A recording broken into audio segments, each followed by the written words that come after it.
नमस्कार, मैं ज्योति श्रीवास्तव। आप देख रहे हैं सी न्यूज भारत। 31 अक्टूबर को गिरवा थाना अंतर्गत पतियोरा गांव में एक दलित महिला की सामूहिक बलात्कार के बाद नृशंस हत्या के मामले में सीबीआई जांच की मांग की जा रही है। दरअसल 31 अक्टूबर को एक दलित महिला की सामूहिक बलात्कार के बाद नृशंस हत्या कर दी गई थी। दलित महिला का शव नग्न अवस्था में कई टुकड़ों में आरोपी के चक्की घर से बरामद हुआ था। इसके बाद जिले में हड़कंप मच गया था। हालांकि पुलिस ने अपने बयान में इस घटना का कारण चक्की में महिला का फंसकर मौत होना बताया, लेकिन पीड़ित परिजनों का कहना था कि महिला की हत्या की गई है। मृतका की बेटी ने खुद आरोप लगाया था कि उसकी मां की हत्या बलात्कार के बाद हुई है। वहीं आज स्वराज पैंथर पार्टी ने अपने कार्यालय में श्रद्धांजलि देते हुए सरकार से मांग की है कि उक्त प्रकरण में पुलिस लीपापोती कर रही है और दोषियों को बचाने का प्रयास किया जा रहा है। वहीं स्वराज पैंथर पार्टी में जमा सैकड़ों की तादाद में लोगों में आक्रोश था और उनकी मांग है कि इस हत्या की सीबीआई जांच कराई जाए। मृतका की बेटी ने बताया कि उसकी मां को दोपहर 1 बजे गांव का राजकुमार चक्की घर में काम करने के बहाने बुला ले गया, लेकिन 15 मिनट बाद जब मृतका की पुत्री भी चक्की घर गई तो उसने देखा कि चक्की घर का दरवाजा बंद है और अंदर से चीखने चिल्लाने की आवाजें आ रही हैं। वहीं जब चक्की घर का दरवाजा खोला गया तो वहां 4 से 5 लोग शराब पिए हुए थे और लड़की को अंदर जाने से मना कर रहे थे।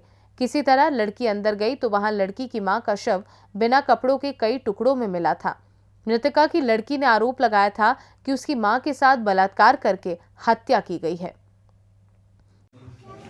बांदा जनपद के गिरवा थाना अंतर्गत ग्राम पतौरा की अनुसूचित जाति की महिला सुनीता और इधर करिए को आटा चक्की में झांसे के तहत बुला करके 3 सवर्ण व्यक्तियों द्वारा हाथ आ रहा है हत्या कर दी गई। बस पहले उसके साथ बलात्कार किया गया, इसके बाद हत्या की गई।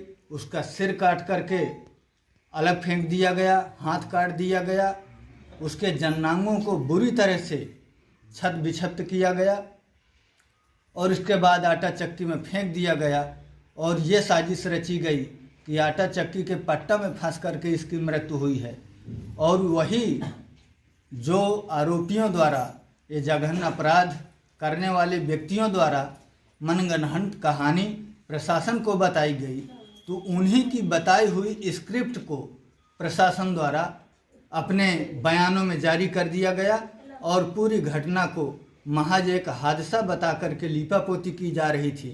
हमें सूचना मिली, पोस्टमार्टम हाउस में पहुंच करके हमने पोस्टमार्टम होने से पहले एफआईआर दर्ज कराने की मांग रखी, जिस पर एफआईआर दर्ज करना प्रशासन की मजबूरी हो गई और उन्होंने 302, 376, 325 SC/ST एक्ट के तहत 3 व्यक्तियों के खिलाफ मुकदमा पंजीकृत किया। लेकिन अभी भी प्रशासन उस घटना को महज हादसा मान करके जांच पड़ताल में लगा हुआ है। प्रशासन पूर्ण रूप से सरकार के दबाव में कार्य कर रहा है। इस घटना की निष्पक्ष जांच नहीं हो सकती।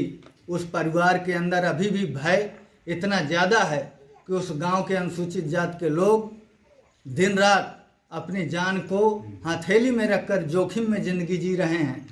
उनके परिवार को भी बहुत असुरक्षा की भावना है, इसलिए वो लोग भी लगातार धमकियां दे रहे हैं। इसके बावजूद अभी तक उन तीनों व्यक्तियों को पुलिस द्वारा गिरफ्तार नहीं किया गया। इस घटना में लीपापोती अभी लगातार जारी है। इसलिए आज वो बहन सुनीता को श्रद्धांजलि देने के लिए राष्ट्रीय स्वराज पैंथर की ओर से हम लोग यहाँ पर एकजुट हुए हैं और इस मौके पर हम प्रशासन से, शासन से ये मांग करते हैं कि इस घटना जिसको शुरू से ही पुलिस प्रशासन द्वारा हादसा बता दिया गया है, उससे निष्पक्ष जांच की उम्मीद बिल्कुल नहीं की जा सकती। इसलिए हम लोग राष्ट्रीय स्वराज पैंथर की ओर से इस घटना की जांच करने के लिए सीबीआई की मांग करते हैं। सीबीआई द्वारा इस घटना की जांच की जाए और तीनों मुलजिमों को जल्द से जल्द गिरफ्तार करके इस परिवार की सुरक्षा व्यवस्था की जाए। उस पीड़िता के 3 बच्चे हैं, उन तीनों बच्चों को आर्थिक रूप से सहायता प्रदान की जाए और उस गरीब व्यक्ति को, क्योंकि उसकी गरीबी का नाजायज फायदा सवर्णों द्वारा उठाया गया, उस गरीब व्यक्ति को वो भूमिहीन है उसको ज़मीन का पट्टा भी दिया जाए। ये मांग आज इस श्रद्धांजलि कार्यक्रम में हम शासन से कर रहे हैं। अगर ऐसा नहीं होता है, हमारी मांग सीबीआई जांच की नहीं पूरी होती है, तो फिर राष्ट्रीय स्वराज पैंथर द्वारा इस मुद्दे को लेकर के व्यापक जन आंदोलन किया जाएगा। बांदा से सी न्यूज़ संवाददाता कासिद अली सिद्दीकी की रिपोर्ट। फिलहाल के लिए इस खास खबर में बस इतना ही। देश दुनिया की बाकी खबरों को जानने के लिए देखते रहिए सी न्यूज़ भारत।